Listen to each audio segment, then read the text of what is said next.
इंसान की कौन कौन सी गलतियां हैं जो इंसान को बर्बाद कर देती है।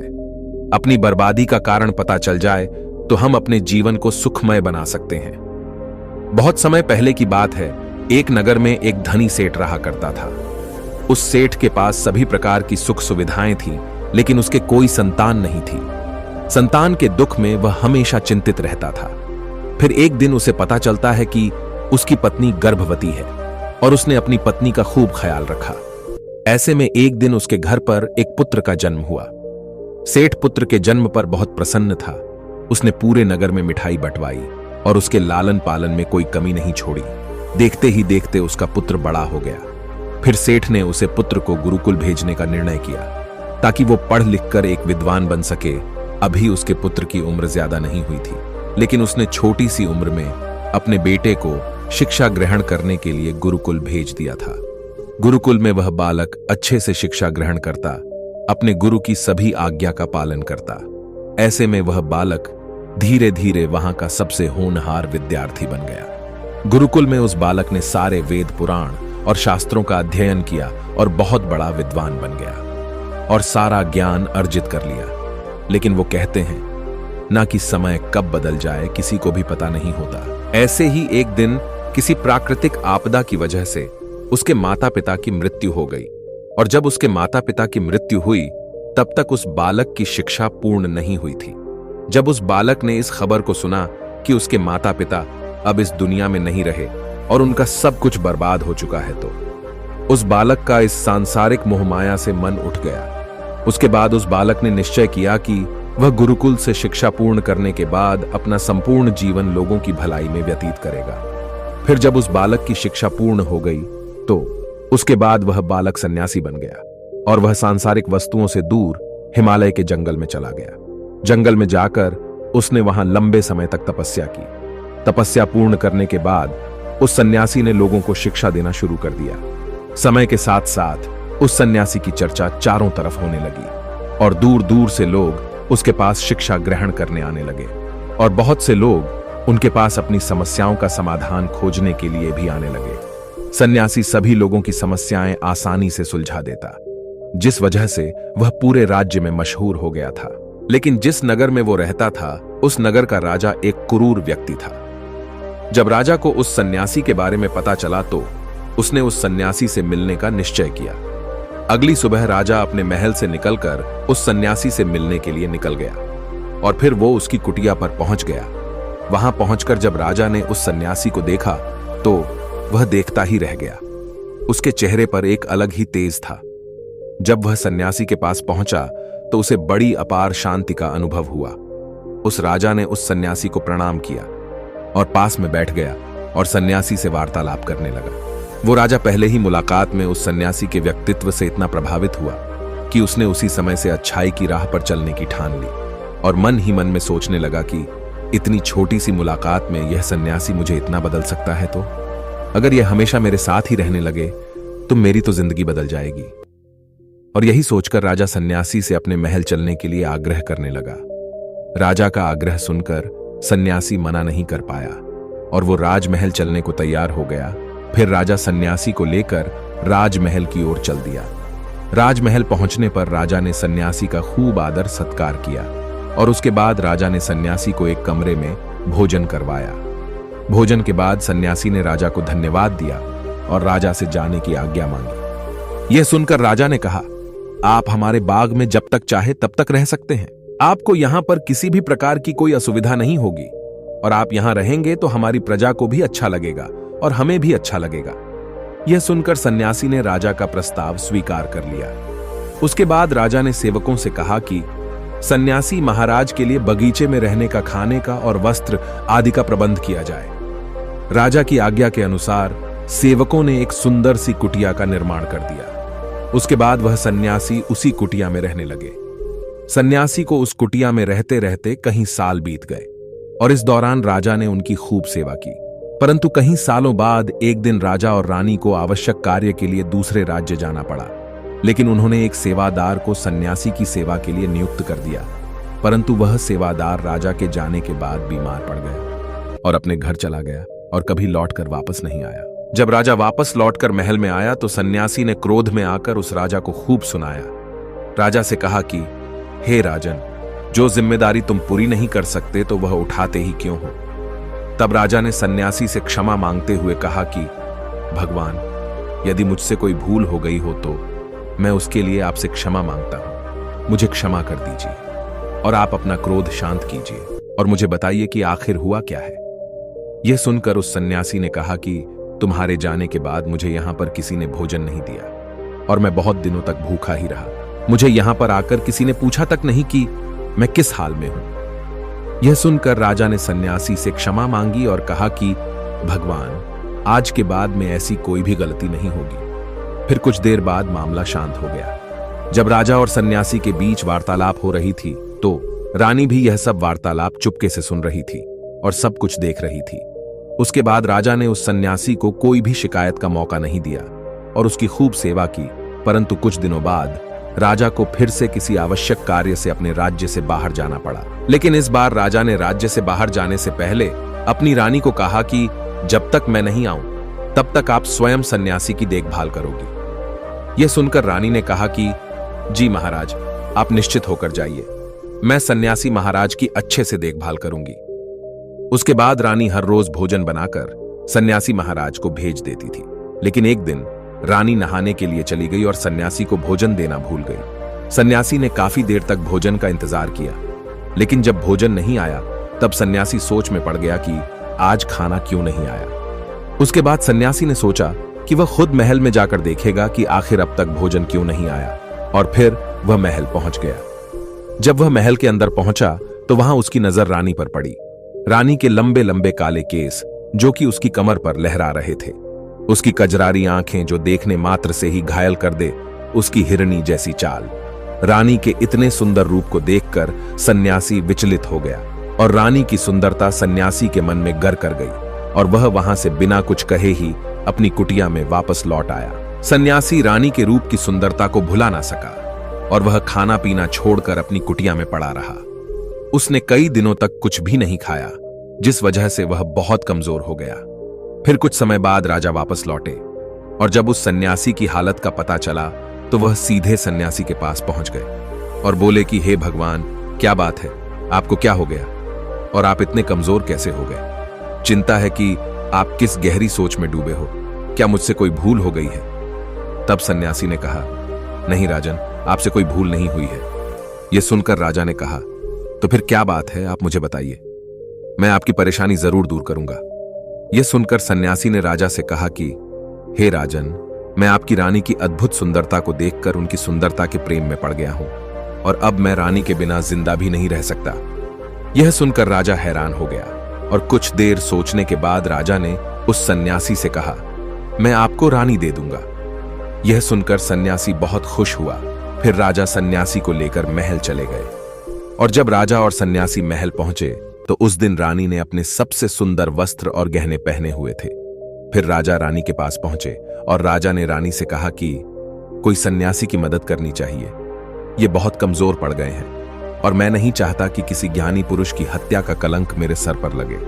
उसके बाद राजा ने रानी से पूछा कि क्या आप यह पाप अपने सर पर लेना चाहती हैं? राजा की यह बात सुनकर रानी ने राजा से पूछा कि आखिर इन सन्यासी के इस दुख का कारण क्या है? तो राजा ने रानी से कहा कि सन्यासी आपकी अद्भुत सुंदरता के दीवाने हो गए हैं। राजा की यह बात सुनकर रानी ने कहा कि राजन, आप चिंता मत करिए, अब आप सब कुछ मेरे ऊपर छोड़ दीजिए। मुझे पता है कि मुझे अब क्या करना है। इससे आपके ऊपर ना तो सन्यासी की हत्या का पाप लगेगा और ना ही उससे मेरे पवित्र धर्म का नाश होगा। रानी की यह बात सुनकर राजा ने रानी को सन्यासी को सौंप दिया। उसके बाद सन्यासी रानी को लेकर कुटिया पर पहुंचे। जब रानी सन्यासी की कुटिया पर पहुंची, रानी ने सन्यासी से कहा कि हमें रहने के लिए घर चाहिए, हम इस झोपड़ी में नहीं रह सकते। यह सुनकर सन्यासी राजा के पास गया और राजा से जाकर बोला कि राजन, हमें रहने के लिए घर चाहिए। सन्यासी की बात सुनकर राजा ने उनके लिए घर का प्रबंध कर दिया। फिर सन्यासी रानी को लेकर घर पहुंचा। जब रानी सन्यासी के साथ घर पर पहुंची तो रानी ने सन्यासी से कहा कि यह घर तो बहुत गंदा है और इसकी हालत बहुत खराब है, मैं इस घर में नहीं रह सकती। यह सुनकर सन्यासी फिर से राजा के पास गया और राजा के पास जाकर बोला कि हे राजन, जो आपने हमें घर दिया है उस घर की हालत बहुत खराब है, सन्यासी की बात सुनकर राजा ने उसे घर की हालत ठीक करवा दी। उसके बाद फिर रानी घर के अंदर गई और नहा धोकर बिस्तर पर आ गई। फिर सन्यासी भी बिस्तर पर आ गया। फिर उसके बाद रानी ने सन्यासी से कहा कि आपको पता है कि आप कौन हैं और आप क्या बन गए हैं। आप एक महान सन्यासी थे, जिसके लिए राजा स्वयं सारी जरूरत की वस्तुएं उपलब्ध करते थे, जिसके पास लोग दूर दूर से ज्ञान ग्रहण करने आते थे, जो लोगों को सत्य की राह दिखाया करते थे, जो लोगों की समस्याओं का समाधान करते थे, जिनको सभी लोग एक गुरु मानते थे, जिनकी सब भगवान के रूप में पूजा किया करते थे।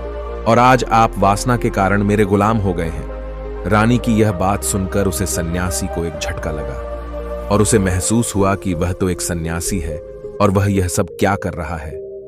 वह तो यह सारी सुख सुविधाओं को छोड़कर शांति की तलाश में जंगलों में चला गया और वहां जाकर जोर जोर से रोने लगा और चिल्लाने लगा और रानी से कहने लगा कि मुझे क्षमा कीजिए महारानी, मैं यह क्या करने जा रहा था। मैं अभी आपको राजा को सौंप कर आता हूं। सन्यासी की बात सुनकर रानी ने सन्यासी से प्रश्न किया कि मेरे मन में एक प्रश्न उठ रहा है, कृपया मेरे प्रश्न का उत्तर दीजिए। रानी की बात सुनकर सन्यासी ने कहा कि पूछो, तुम्हारा क्या प्रश्न है। फिर रानी ने कहा कि जब आपको उस दिन भोजन नहीं मिला तो आप बहुत क्रोधित हो गए। तब मैंने आपका यह रूप पहली बार देखा था और तभी से मैं आपकी व्यवहार में परिवर्तन महसूस कर रही हूं। ऐसा क्यों हुआ महाराज? आखिर आपको इतना क्रोध क्यों आया? रानी की बात सुनकर सन्यासी ने रानी को समझाया कि जब मैं जंगल में था तो मुझे समय पर भोजन भी नहीं मिलता था, लेकिन जब मैं महल में आया तो महल में आने के बाद मुझे सारी सुख सुविधाएं मिली और फिर मैं इन सभी सुख सुविधाओं के मोह में फंस गया और मुझे इसके प्रति लगाव हो गया और फिर मेरे अंदर इनको पाने का लालच उत्पन्न हो गया और जब मुझे यह नहीं मिला तो मेरे अंदर क्रोध उत्पन्न हुआ। फिर सन्यासी ने कहा कि महारानी, सच तो यह है कि अगर इच्छा पूरी नहीं हो तो क्रोध उत्पन्न होता है और अगर इच्छा पूरी हो जाए तो लालच उत्पन्न हो जाता है। फिर सन्यासी ने रानी से कहा, यह इच्छा की पूर्ति ही मुझे वासना के द्वार तक लेकर आई है और मैं आपके प्रति आकर्षित हो गया। इसके बाद वो सन्यासी रानी को लेकर राजा के पास गया और बोला कि राजन, मुझे क्षमा कर दीजिए, मुझे अपनी गलती का एहसास हो गया है। ये लो आपकी रानी, मुझे यह सब नहीं चाहिए। मैं अपनी इच्छा के वशीभूत होकर यह गलत कार्य करने जा रहा था और अपने जीवन को बर्बाद कर रहा था, लेकिन अब मुझे सब कुछ समझ आ गया है। उसके बाद उस सन्यासी ने कहा कि हे राजन, मनुष्य की बर्बादी का कारण उसकी 4 आदतें बनती है और दुनिया की हर एक व्यक्ति के अंदर यह 4 अवगुण होते हैं, लेकिन जो व्यक्ति इन पर नियंत्रण पा लेता है वह दुख और परेशानियों से बच जाता है। वहीं जो व्यक्ति इन चारों दोस्तों पर नियंत्रण नहीं कर पाता है वो बर्बाद होने के कगार पर पहुंच जाता है। यह सुनकर राजा ने कहा कि महाराज, आप मुझे वो 4 आदतें बताइए जिससे कि मनुष्य की बर्बादी हो जाती है। फिर सन्यासी ने राजा को मनुष्य को बर्बाद करने वाली आदतों के बारे में बताया कि राजन, मनुष्य को बर्बाद करने वाली पहली आदत है इच्छा, क्योंकि इच्छा ही दुनिया की हर एक व्यक्ति के अंदर सबसे पहला अवगुण होता है और जो व्यक्ति अपनी इच्छाओं को नियंत्रण में नहीं रख पाता है वह जीवन के किसी भी क्षेत्र में सफल नहीं हो पाता है, क्योंकि जैसे ही उसकी एक इच्छा पूरी होती है वह दूसरी की ओर बढ़ने लगता है और दूसरी पूरी होती है तो तीसरी इच्छा उसके मन में जागृत हो जाती है और फिर ऐसे करते करते इच्छाओं पर नियंत्रण न होने के कारण इसी जाल में उलझा रहता है और दुखी सकता है। इसीलिए राजन, जब हम इच्छाओं पर नियंत्रण कर लेते हैं तो हम हमारे मन पर भी नियंत्रण पा लेते हैं और जब हमारा मन हमारे बस में होता है तो हमें सुख की प्राप्ति होती है। फिर जो हम चाहते हैं वही हमारे साथ होता है। फिर सन्यासी कहता है कि हे राजन, मनुष्य को बर्बाद करने वाली दूसरी आदत है वासना। वासना का जन्म हमारे मन में उठने वाली इच्छाओं से होता है। जिस प्रकार इच्छा का कोई अंत नहीं होता, वैसे ही मनुष्य वासना के जाल में फंसता ही चला जाता है। वासना के वशीभूत होकर मनुष्यों को कुछ भी नजर नहीं आता है। आज तक जितनी भी लड़ाइयां हुई है उनका सबसे बड़ा कारण स्त्री को पाने की इच्छा ही रही है। स्त्री के प्रेम में वशीभूत होकर राजा महाराजाओं ने आज से पहले बहुत सारे युद्ध किए हैं। कहीं राजा महाराजा तो युद्ध में इसलिए हार गए क्योंकि वो लोग स्त्रियों से रासलीला रचाने में ही रह गए।